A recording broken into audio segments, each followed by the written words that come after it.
Tao here. You're listening to Short and Sweet, a Donut Princess podcast. My name is Maylee Tao, and I am the Donut Princess.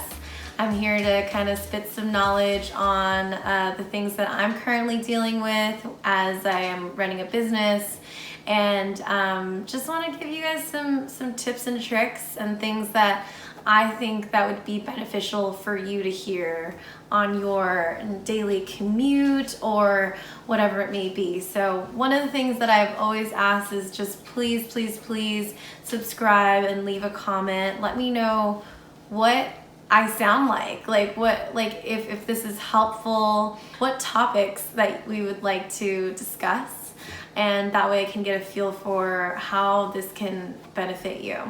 For me, it gives me a platform. It's almost therapeutic, actually.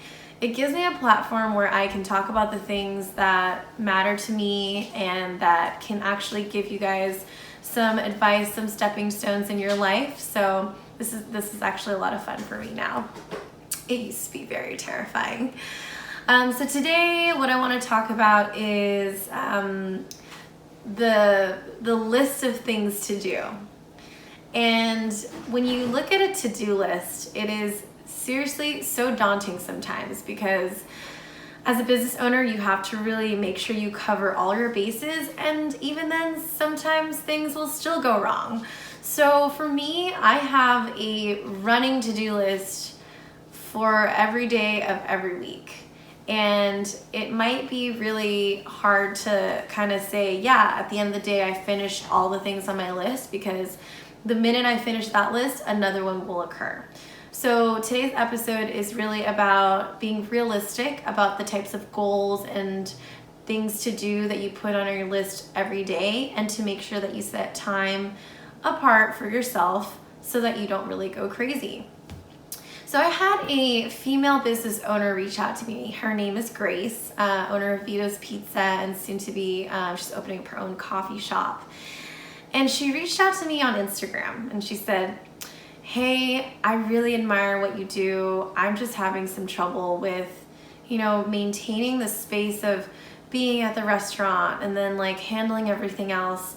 And, we had set up a time to talk, and, things got moved, but I did get to quickly chat with her before I was heading on a flight. And I really stressed to her some important things that, as a small business owner, are very essential. And I would say that there's three main ones. The first is that you need to be sure you have a really strong team. So when you're not there at your business, at your establishment, you definitely need somebody to be your representative. Who will be you when you're not there? Granted, when you're there, everything obviously is better. And ultimately, for the experience of the customer, when they see the owner, they are immediately joyed. It adds so much more dimensions to your business, to your brand, when they see that you are the one that's there. But when you're not, there needs to be some systems to be put in place to make that happen.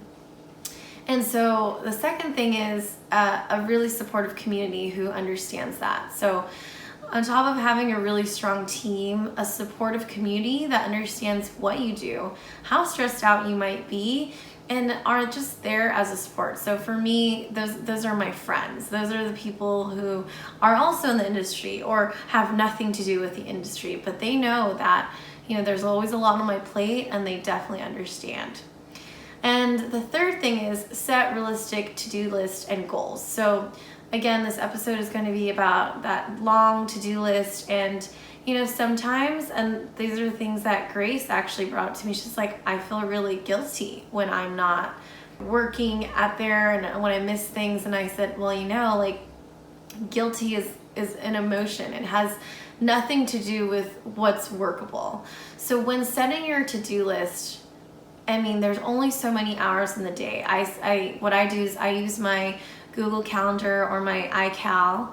And again, I stressed this in my other episode, but remember to give yourself enough time for everything. So, when I'm scheduling meetings and calls, it's all very synergist with also the other things that I need to take care of, which is my personal health, my mental health. So my outlets are, going to the gym, going to meditation or breath work, and really just taking like an hour or two to just step away from everything, because you really need to create that space for yourself. If you don't create the space for yourself to have it, you're, as a business owner, you are constantly still dedicating your time and energy to your workers, your brand, your future ideas, and the people around you. So with your to-do list, I always strive for balance. So, maybe I'll do 1 meeting or 2 meetings and I'll have 2 calls, but I'll usually try to cap it, because there are things that also come in between the mix. And again, having integrity with your time, communicating with people you're meeting up with or having a call with the day before to be sure that, your time isn't wasted during that time. And the to-do list, giving yourself enough time to do certain things. Setting aside, designated time periods for everything. I know we can always get really wrapped up on Instagram and get distracted. I know I do all the time. And it almost has, sometimes what I do is I'll set a timer. I'll be like, okay, I have 5 minutes to mess around on Instagram or 10 minutes to do this post, and then I'll get right back into it. It really is about being aware of what's on your to-do list. Do you have enough energy to entertain this? Do you have the resources you need? Are you prepared for this meeting? And that's how I've been really able to, have very efficient days where I knock out a lot of things, even personal stuff. This morning I took my dog to go to the groomers. I took my little sister to school. On top of that, I had meetings at Facebook. And then on top of that, I'm here recording this. And then I have other things to do later. But it's really important to take care of yourself. Remember to eat and drink water. This is something that is so simple, yet, I look at experiences of my mom, for example. She had multiple businesses when she was in her 30s, and what she ended up doing was she would not eat. And later on, she ended up having GI issues, gastro issues, because she wasn't taking care of herself physically. We can hustle as hard as we want, whenever we want, and the hustle never stops. But we have to keep into account your mental and physical health and be really realistic with your to-do list. And if it's an example that you can learn from my own mom, literally the goddess of hustling, is that you really need to take some time to yourself to reset and come back sharper. And that's something I call sharpening the axe. When you sharpen the axe, you really get to be the best version of yourself and to bring that energy, that hospitality to everything that you do touch. So that's all that I have for today. Thank you so much for listening. My name is Melee Tao again. Please subscribe and leave comments. Even if they hurt my feelings, I'll be okay with it. Again, you're listening to Short and Sweet, a Donut Princess podcast, and I can't wait to share more things with you in the future. Holla at your girl.